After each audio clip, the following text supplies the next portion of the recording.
Assalamualaikum warahmatullahi wabarakatuh. Waalaikumsalam warahmatullahi wabarakatuh. Al-Fatihah ila al-Mu'min Imam Yahya al-Mu'min Nawawi rahimahullah. Al-Fatihah. A'udzu billahi minasyaitonir rajim. Bismillahirrahmanirrahim. Alhamdulillahi rabbil alamin. Ar-rahmanir rahim. Maliki yaumiddin. Iyyaka na'budu wa iyyaka nasta'in. Ihdinas siratal mustaqim. Siratal ladzina an'amta 'alaihim ghairil maghdubi 'alaihim waladdallin. Bismillahirrahmanirrahim. Qala al-musannif rahimahullahu ta'ala wa nafa'ana bi 'ulumihi wa 'ulumi masyayikhina fid dharain amin. Al-hadis utawi hadis as-sani wa as-salasun kang nomor 32. Hadis ke-32, nafiyul dorori ngilangi kemudaratan fil islami ing dalam agama Islam, menghilangkan kemudaratan di dalam Islam. An Abi Sa'idin, diceritakan saking Abi Sa'id, Sa'ad bin Sinan, rupane Sa'ad bin Sinan radhiyallahu anhu. Dari Abi Sa'id, Sa'ad bin Sinan radhiyallahu anhu,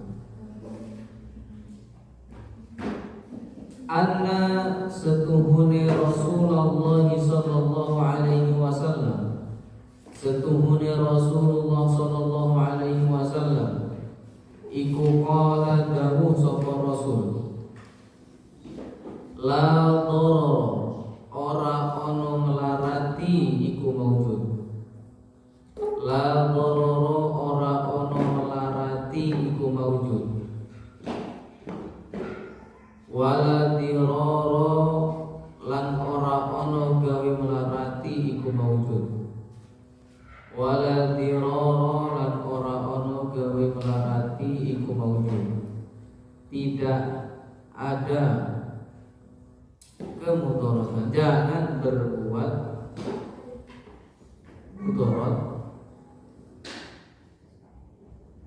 jangan la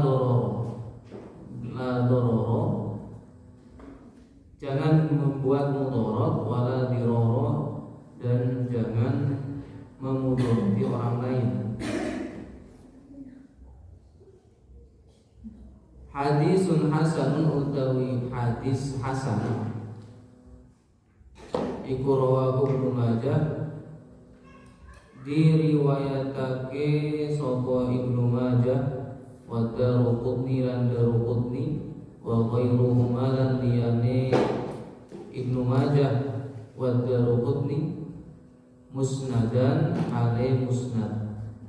Hadis hasan diriwayatkan oleh Ibnu Majah dan Daruqutni, wa ghairuhuma, dan selain keduanya, musnadan secara musnad. Warawahu Malikun, lan nyeritani sapa Malikun Malik fil Muwatta'i ing dalam kitab Muwatta, mursalan hale mursal. An Amr bin Yahya, saking Amr bin Yahya, an abihi, saking bapake Amr, berarti Yahya, Amr bin Yahya, an Nabi sallallahu alaihi wasallam, saking Nabi sallallahu alaihi wasallam, fa asqata, mongko gugurake sapa separone, fa asqata, mongko gugurake separone Aba Sa'idin ing Aba Sa'id, walahu lan tetep kedue iki hadis, walahu lan tetep kedue iki hadis, turukun pira-pira dalan, yukawi kang muat-muatake apa ba'duha setengahe ing setengahnya. Dari Amr bin Yahya, dari bapaknya, dari Nabi Shallallahu Alaihi Wasallam, maka menggugurkan Abu Sa'id. Abu Sa'id ini menggugurkan walau turukun, dan dia punya jalan yang menguatkan daripada hadis ini. Jadi dari Abu Sa'id ini dikuatkan hadis ini, ya. Hadis ini kuat, ini secara apa ya, ilmu hadis lah, ilmu hadis. Hadis hasan diriwayatkan oleh Ibnu Majah dan Daruqutni secara musnad. Ya, hadis ini hasan menurut Ibnu Majah dan menurut Daruqutni. Ya, kalau sampai pernah membaca terjemahan hadis HR Ibnu Majah, HR Daruqutni, itu perawi hadis. Warahu Malik dan Imam Malik, ya, HR Malik. Imam Malik ini gurunya Imam Syafi'i. Beliau punya kitab hadis namanya kitab Muwatta. Ya, kitab Muwatta, di dalam Muwatta secara mursal. Apa itu mursal yang nanti kita bahas kalau ada kesempatan ngaji ilmu hadis. Kemudian dari Amr bin Yahya, dari bapaknya. Ini bapaknya ini siapa? Bapaknya ini punya dua kemungkinan, ya. Dari Amr bin Yahya, dari bapaknya. Bapaknya ini siapa? Bapaknya siapa? Ada sini. Dari Amr bin Yahya, dari bapaknya. Jadi siapa bapaknya ini? Ya, Yahya. Bapaknya Umar. Ini ada dua kemungkinan. Kemungkinan pertama ya Yahya, karena bapaknya Umar. Tapi di hadis tidak cuma berhenti di situ. Ini juga kemungkinan adalah kakeknya Yahya, kakeknya Umar. Ya, dari Umar bin Yahya, dari bapaknya. Bapaknya siapa? Bapaknya Umar atau bapaknya Yahya? Kalau bapaknya Umar berarti Yahya. Kalau bapaknya Yahya berarti kakeknya Umar. Siapa? Ya belum jelas. Belum dicari, belum disebutkan siapa ini. Ya. Jadi bisa an abihi, dari bapaknya ini, bisa dari bapaknya Umar, bisa dari bapaknya Umar. Ya, ada itu namanya. Nah, Umar bin Yahya, Amr bin Yahya ini mengatakan bahwa hadis ini kuat karena banyak sebagian hadis dengan jalan-jalan yang kuat. Ya, la dororo wala diroro. Ini jadi sebuah kaidah fikih. Ya, ada sebuah kaidah fikih bunyinya la dororo wala diroro. Ya, jangan merusak dan jangan membuat kerusakan. Ya, jangan membuat kerusakan. Contohnya apa? Contohnya kita itu dilarang membuat kerusakan kepada diri kita sendiri ataupun kepada orang lain. Ini nggak boleh. Ya, jangan membuat kerusakan ke diri kita dan jangan membuat kerusakan ke orang lain. Ya, karena jelas di Al-Quran itu apa? Bahwa bumi ini sudah disempurnakan, ya, bumi ini sudah disempurnakan. Kemudian apa yang harus kita lakukan? Fasta'maru. Apa itu? Lestarikan bumi ini. Ya, bumi sudah disempurnakan, maka kita harus melestarikan bumi ini. Nah, kita nggak boleh membuat kerusakan, baik itu misalnya kerusakan yang sifatnya umum, menebang pohon hutan, ya kan, penebangan hutan itu kan secara umum itu merusak lingkungan. Kita nggak boleh merusak lingkungan, ya. Dan kita juga nggak boleh merusak atau membuat kerusakan kepada diri kita sendiri. Ya, contohnya apa? Membuat kerusakan kepada diri kita sendiri. Apa contohnya?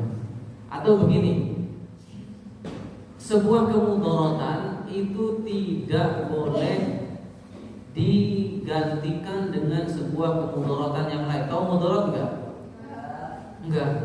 Mudarat itu sesuatu yang enggak baik, sesuatu yang buruk, itu mudarat.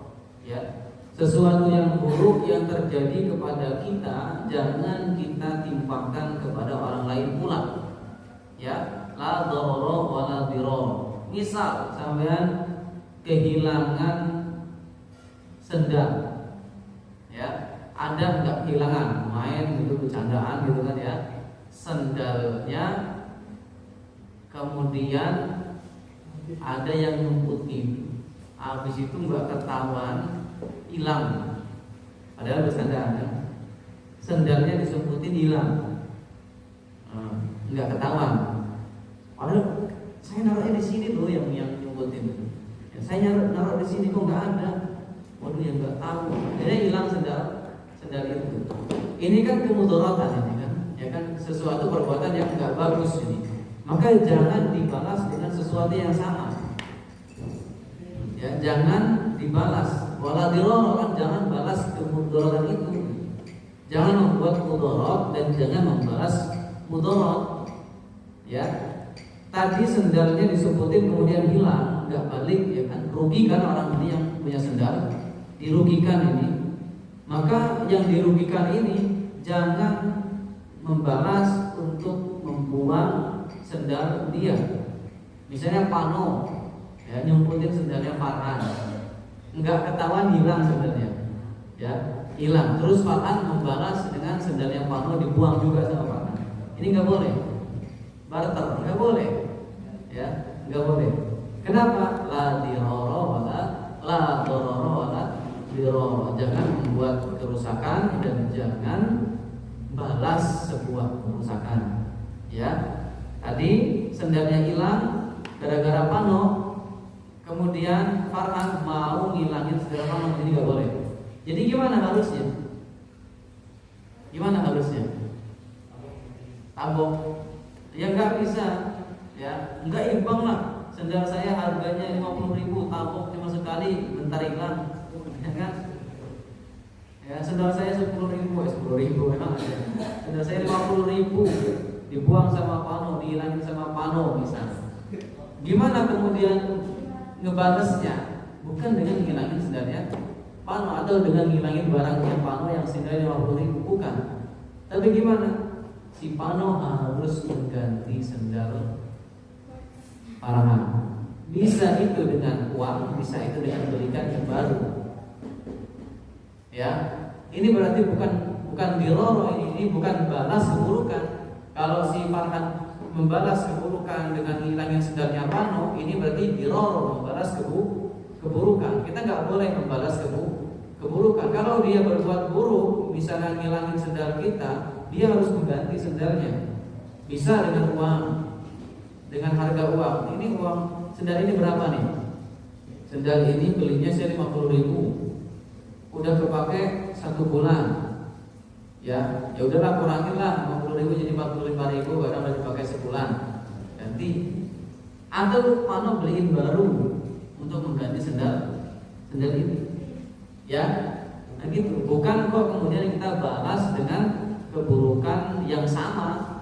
Ini sama, ya. Pano sendalnya juga 50.000 barunya, kemudian dibuang sama Farhan karena ngebales gara-gara dia sudah membuang atau menghilangkan sendal Farhan. Ya, secara logika ini imbang kan? Ini imbang. Pano ngebuang ngilangin sendal, Farhan akhirnya membalas dengan ngilangin sendal Pano. Ini imbang, tapi kita nggak boleh membalas sebuah keburukan dengan keburukan. Ya, jangan membalas keburukan dengan keburukan, itu nggak boleh. Maka apa? Pano harus mengganti sendal yang sudah dihilangkan. Gitu ya. Jadi jangan membalas sebuah keburukan dengan keburukan yang lain. Misalnya orang lain berbuat buruk kepada kita nggak usah pula membalas keburukan itu dengan sebuah keburukan yang lain. Misalnya ada yang mengejek kita, ya. Misalnya Zafar diejek sama Oli, ya. Diejek, oh boci, misalnya, ya. Terus Zafar membalas dengan ejekan yang sama, ya. Si Oli mengejek Zafar, boci lah kecil. Terus si Zafar ngomong beter gitu. Bihijana berarti membalas sebuah keburukan dengan keburukan. Ini nggak boleh, ya. Tuh, itu contoh kecilnya, ya. Jangan membuat kerusakan, jangan membuat mudarat, dan jangan membalas mudarat. Enggak boleh. Kalau ada yang berbuat buruk kepada kita, ya apa? Terima saja. Semoga itu jadi pahala buat kita. Ya, kalau berbuat buruknya berupa materi, maka dia disuruh ganti. Atas apa? Materi yang telah dihilangkan, materi yang telah dirusak. Dia nih misalnya pinjem sepeda, ya. Punyanya Askari pinjem sepedanya sama Rahmat, pakai trek-trek, pakai ngebut-ngebutan, nabrak akhirnya. Kemudian bannya bocor, peleknya bengkok. Bukan kemudian kakinya Rahmat dibengkokin, bukan. Harus apa? Ya Rahmat ganti peleknya, ganti bannya. Ya, bukan nanti harus dibalas. Kamu harus beli sepeda, nanti sepedanya tak bengkokin bannya. Enggak boleh. Ya.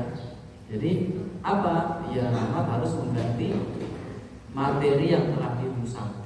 Gitu ya. Itu kalau berupa materi, berupa benda. Kalau berupa verbal, fisik, misalnya saling ejek, ada yang mengejek, jangan kita balas ejek, ya, senyumin aja. Karena dia mengejek kita yang diejek dapat pahala. Kalau kita balas ejek, kita dapat dosa. Ya, kita dapat dosa. Orang ngejek kita dapat pahala. Kemudian kita balas ejek dia, kita dapat dosa. Jadi dia hilang sudah pahalanya. Ya, jadi kalau ada orang yang mengejek, biarkan saja. Orang yang mengejek itu belum tentu lebih baik dari yang diejek, ya. Jangan kira orang yang mengejek itu lebih baik dari yang diejek. Bahkan mungkin sebaliknya, orang yang diejek itu bisa jauh lebih baik daripada orang yang ngejek, ya. Tuh, orang-orang yang hebat itu biasanya nggak banyak ngomong, nggak suka playing victim. Bahasa sekarang, ya, nggak suka playing victim, nggak suka banyak komentar yang nggak perlu. Itu orang-orang hebat itu biasanya begitu, diam-diam menghancurkan, ya, iya, diam-diam menghancurkan. Orang yang banyak omong itu biasanya cuma bisa di mulut, iya kan, cuma bisa ngomong tok, ngejek sana, merendahin ini, merendahin itu. Jangan. Ya, orang-orang yang gini tanda orang tak mampu, ya kan? Orang yang ngejek itu tanda orang tak mampu. Maka kalau kita diejek, biarkan saja. Ya, namanya manusia. Apalagi manusia ini punya kemuliaan. Orang yang punya kemuliaan mesti ada yang gak suka, mesti. Ya, orang kok punya prestasi, orang kok punya kenikmatan yang beda dari orang lain, mesti ada yang gak suka. Ya, mesti ada yang gak suka. Dan itu wajar-wajar aja. Kalau sampai kok punya prestasi, pasti nanti ada yang gak suka. Bahkan kalau misalnya orang ini lurus-lurus aja, nggak ada yang ngejek, nggak ada yang tandanya ini kurang prestasinya biasanya. Ya kan, orang yang kaya itu yang ngejek banyak. Orang yang sukses itu yang di belakangnya yang ngerendahin, yang menjatuhin banyak gitu. Ya kan? Tapi tetap kuat, tetap tegak. Itulah orang-orang yang hebat. Layaknya singa itu nggak pernah banyak omong. Sekalinya bertindak kabur semua, ya kan? Iya, singa itu diam-diam, nggak banyak omong. Tapi sekalinya bertindak menyeramkan. Gitu ya. Jadi kalau ada yang berbuat buruk kepada kita, ya sudah, biarkan saja. Jangan balas keburukan dengan keburukan yang lain, ya. Jangan balas sebuah kemudaratan dengan kemudaratan yang lain. Nah, masalahnya gimana kalau ada dua mudarat? Ada dua keburukan yang kita harus memilih salah satu. Ini gimana? Ya, ada dua keburukan yang kita harus milih salah satu. Nggak bisa enggak, ya, nggak bisa enggak. Tuh, apa yang harus kita pilih kemudian? Dua keburukan. Misal ada orang yang terjebak dalam kebakaran di lantai 2 misalnya, atau lantai 3 ya, di lantai 3. Kemudian dia mau balik, itu nggak bisa, api udah kemana-mana ya. Kalau dia tetap di kamar, dia akan terbakar. Kalau dia lompat, dia juga bukan atlet, takut kakinya patah. Nah, ini harus apa yang dilakukan? Pasrah aja, pasrah sama takdir. Ya nggak pasrah kalau diam di kamar, karena konsekuensi diam di kamar adalah terbakar mati. Ketika dia lompat, ada kemungkinan patah kaki. Ini gimana? Patah kaki. Yang dipilih adalah lompat. Kenapa? Keburukan. Kalau ada pilihan dua keburukan, timbang mana yang lebih ringan? Ya, timbang mana yang lebih ringan? Kematian dengan patah kaki ringan mana? Ringan patah kaki. Ya, apalagi ketika lompat, kalian punya cara untuk supaya enggak patah kaki. Ya, nah ini ya harus lompat. Kemungkinan patah kaki pun tetap harus lompat karena itu lebih ringan daripada mati. Ya, mati itu udah sudah selesai. Ya, kalau patah kaki kan masih ada kemungkinan hidup. Nah itu ya, ada dua keburukan, kita harus memilih keburukan mana yang paling ringan, ya, yang paling kecil. Gitu ya. Mungkin itu saja yang bisa disampaikan. Assalamualaikum warahmatullahi wabarakatuh.